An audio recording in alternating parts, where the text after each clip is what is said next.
राधे राधे मित्रों, मैं पंडित मार्कंडे दुबे अपने YouTube चैनल एस्ट्रो टिप्स के माध्यम से आज 9 वर्ष 2025 के वार्षिक राशिफल के क्रम में 8वीं राशि वृश्चिक राशि का राशिफल लेकर आप सबों की सेवा में उपस्थित हुआ हूँ। बहुत बड़ा बदलाव होने वाला है इस वर्ष वृश्चिक राशि के जातकों के जीवन में। सबसे पहले वृश्चिक राशि के जातकों को 9 वर्ष 2025 की हार्दिक शुभकामनाएं और ईश्वर से यह प्रार्थना रहेगी कि वृश्चिक राशि के जातकों का 9 वर्ष 2025 सफल, सुखद और मंगलमय रहे। दूसरी जरूरी बात यह है कि आप जिस चैनल को देख रहे हैं, अब तक यदि आपने इन्हें सब्सक्राइब नहीं किया है तो कृपया सब्सक्राइब जरूर कर लें, और अगर आप पहली बार देख रहे हैं तो भी इस चैनल को सब्सक्राइब कर लें। नोटिफिकेशन बेल ऑल सेलेक्ट करने से हमारे सभी एपिसोड अपलोड होते ही आपके पास आसानी से पहुंचेंगे। अगर वीडियो अच्छी लगे तो लाइक करें और अपने मित्रों को शेयर करें। तो शुरू करते हैं वृश्चिक राशि के जातकों के लिए 9 वर्ष 2025 कैसा रहेगा। क्या कुछ बदलाव होने वाला है वर्ष 2025 में।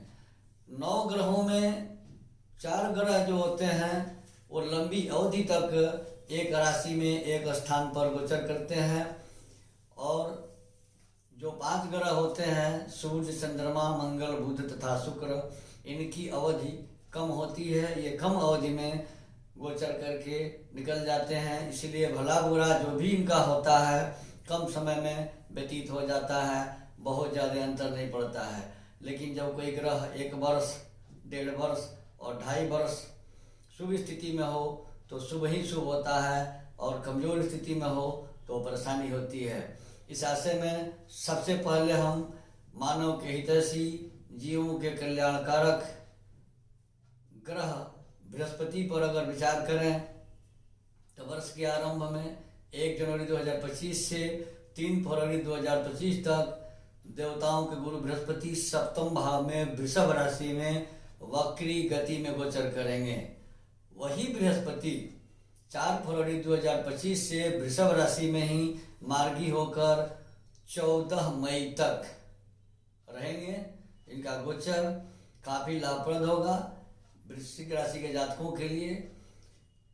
15 मई 2025 से बुध की मिथुन राशि में वृश्चिक राशि के जातकों के अष्टम भाव में जीवन और मृत्यु के घर में बृहस्पति का गोचर होगा, और 15 मई 2025 से 18 अक्टूबर तक देवगुरु बृहस्पति वृश्चिक राशि के अष्टम भाव में मिथुन राशि में गोचर करेंगे। 18 अक्टूबर से 4 दिसंबर तक देवगुरु बृहस्पति वृश्चिक राशि के जातकों के भाग्य भाव में कर्क राशि में उच्च के होकर के गोचर करेंगे, और 5 दिसंबर को पुनः मिथुन राशि में वापस आ जाएंगे, वर्ष के अंत तक वहीं रहेंगे। इस प्रकार मिथुन राशि में देवगुरु बृहस्पति का राशि परिवर्तन लगभग 3 बार हो रहा है। अब 14 मई तक देवगुरु बृहस्पति वृश्चिक राशि के जिन जातकों के विवाह में बाधाएं आ रही थी, विवाह के प्रस्ताव लाएंगे, विवाह हो सकता है। कैरियर में उन्नति तथा धन और शिक्षा तथा संतान की व्यवस्था भी अच्छी रहेगी। जो लोग संतान के इच्छुक हैं उन्हें संतान की प्राप्ति भी कराएंगे। लेकिन 15 मई से जैसे ही बृहस्पति का गोचर अष्टम भाव में होगा, कहा गया है कि षष्टम अष्टम द्वादश वेद बृहस्पति जान न मारे बापुरो निर्धन करे शरीर। बृहस्पति का गोचर अगर किसी के राशि से चौथे में हो रहा हो, छठे में हो रहा हो, 8वें में हो रहा हो और 12वें में हो रहा हो, तो वह हाल वही जान सकता है जिसकी राशि से 4, 6, 8, 12 में गुरु का गोचर हो रहा है। ये काफ़ी कष्टकारक हो जाते हैं। जीवों के हितैषी हैं लेकिन उस समय जीवों के कष्टकारक बन जाते हैं। चौथा भाव सुख संपदा का है, सुख से हीन कर देंगे, माँ को कष्ट कर देंगे। छठा भाव शत्रु रोग और कर्ज का है, तो शत्रु पर विजय तो दिला देंगे लेकिन कर्ज भार बढ़ेगा, बीमारी बढ़ेगी। 8वां भाव जीवन मरण का है, अनायास तनाव डालेंगे, प्रत्येक कार्य में बाधा डालेंगे, 12वां भाव बाहरी संबंधों का है, ऐशो आराम का है। ऐशो आराम खत्म हो जाएगा, बाहरी संबंध भी टूट जाएंगे, बातचीत बंद हो जाएगी। तो इस प्रकार बृहस्पति का गोचर यह देगा। आज 15 मई से लेकर के वर्ष के अंत तक वृश्चिक राशि के जातकों को नियमित रूप से स्नान के जल में एक चुटकी हल्दी का पाउडर डालकर स्नान करना चाहिए। ललाट पर हल्दी का तिलक लगाना चाहिए अथवा केसर का तिलक लगाना चाहिए। बृहस्पति के कुप्रभाव में कमी आएगी। अब दूसरे लंबी अवधि के ग्रह हैं। सबसे लंबी अवधि तक गोचर करने वाले ग्रह हैं शनि देव, न्यायाधीश, कर्मों के अनुसार फलदाता ग्रह। 28 मार्च 2025 तक वृश्चिक राशि के जातकों के लिए शनि देव ढैया लगा करके बैठे हुए हैं, और वो भी अच्छी ढैया है, क्योंकि सस नामक योग बना करके अपने ही घर में बैठे हैं। 29 मार्च 2025 से बृहस्पति शनि का गोचर पंचम भाव में होता है। तो शनि मजबूत तो करते हैं, संतान भाव को मजबूत करेंगे, लेकिन पंचम में गुरु का गोचर तृतीयेश और चतुर्थेश अगर पंचम में गोचर कर रहे हैं तो वहाँ बुद्धि को कमजोर करेंगे, संतान से संबंधित चिंता आएगी। व्यापारिक या वैवाहिक जीवन में कटुता देखने को मिल सकता है। जीवन साथी अथवा व्यापार को लेकर हमेशा चिंता बनी रहेगी। इस परिस्थिति में वृश्चिक राशि के जातकों को शनि की ढैया व्यतीत होने के बाद भी शनि के मंत्रों का जप, अन्याय नहीं करना, ईमानदारी से रहना, किसी को पीड़ित न करना, इस तरह के कार्य करने चाहिए। और संभव हो तो हनुमान जी की आराधना नियमित रूप से करनी चाहिए, जिससे शनि का पंचम में बैठने पर जो बुद्धि भ्रष्ट करने की परंपरा है वो न हो। क्योंकि ये न्यायाधीश है, हल्की सी गलती पर जबरदस्त दंड लगा देते हैं। तो ये हो गई शनि देव के गोचर की व्यवस्था। आपके लिए शनि देव पूरे वर्ष 29 मार्च से 31 दिसंबर तक पंचम भाव में गोचर करेंगे। 29 मार्च के पहले इनका गोचर चतुर्थ भाव में रहेगा और ढैया लगी रहेगी। 29 मार्च को ढैया समाप्त हो रही है। अब तीसरी लंबी अवधि के ग्रह हैं राहु। राहु 17 मई 2025 तक पंचम भाव में शिक्षा और संतान तथा प्रेम संबंधों के घर में देवगुरु बृहस्पति की मीन राशि में गोचर कर रहे हैं। प्रेमियों के बीच मतभेद, भ्रम, भय, संदेह,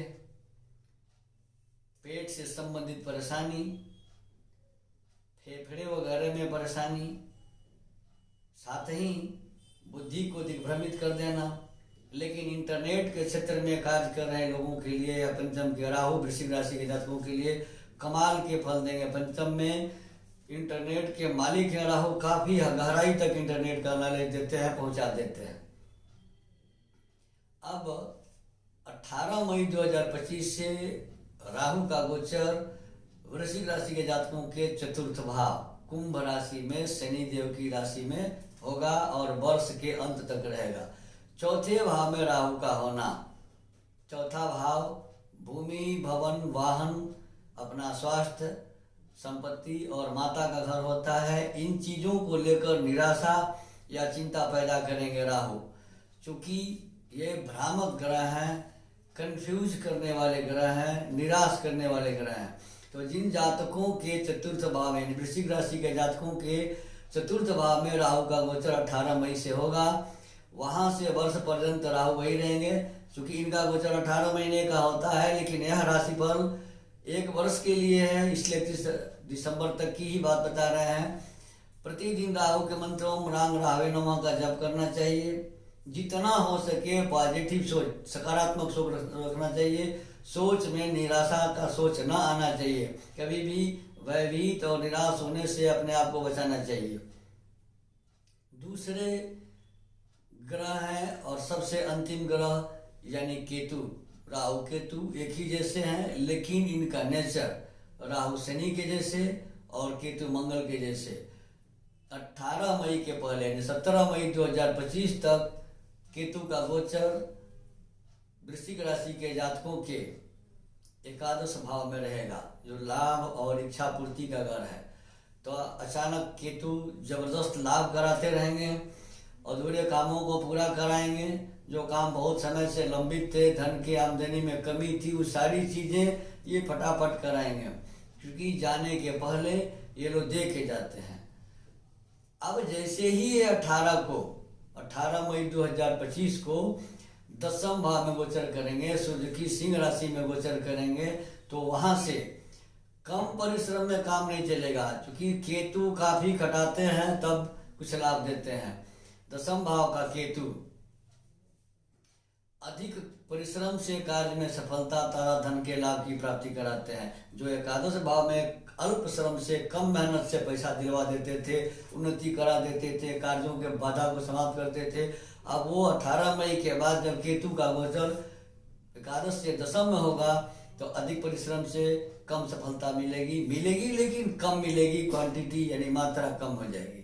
लेकिन ये विच्छेदक ग्रह हैं और विच्छेद करते हैं। 10वां भाव होता है मान सम्मान का, पिता का, पद प्रतिष्ठा का। अगर सरकारी नौकरी में है तो अपने सीनियर से संबंध अच्छे रखें, घर में अपने पिताजी से संबंध अच्छे रखें और पिताजी की देखभाल बढ़िया से करें, अन्यथा केतु इन दोनों जगह से संबंध खराब कर सकते हैं। बने रहे हमारे साथ। इस तरह के एपिसोड के लिए हमारे यहाँ वास्तुविद किया जाता है, जन्म कुंडली बनाई जाती है, वाराणसी के विद्वानों के द्वारा यज्ञ अनुष्ठान हवन पूजा आदि करवाया जाता है। हमारे यहाँ सभी प्रकार के रत्न और रुद्राक्ष लैब टेस्टेड सर्टिफिकेट्स के साथ उचित मूल्य पर उपलब्ध हैं। जिनकी निसज्जन को इसकी आवश्यकता हो, कृपया स्क्रॉल पर दिए गए नंबर से संपर्क इन सारी सुविधाओं का लाभ ले सकते हैं। धन्यवाद। राधे राधे।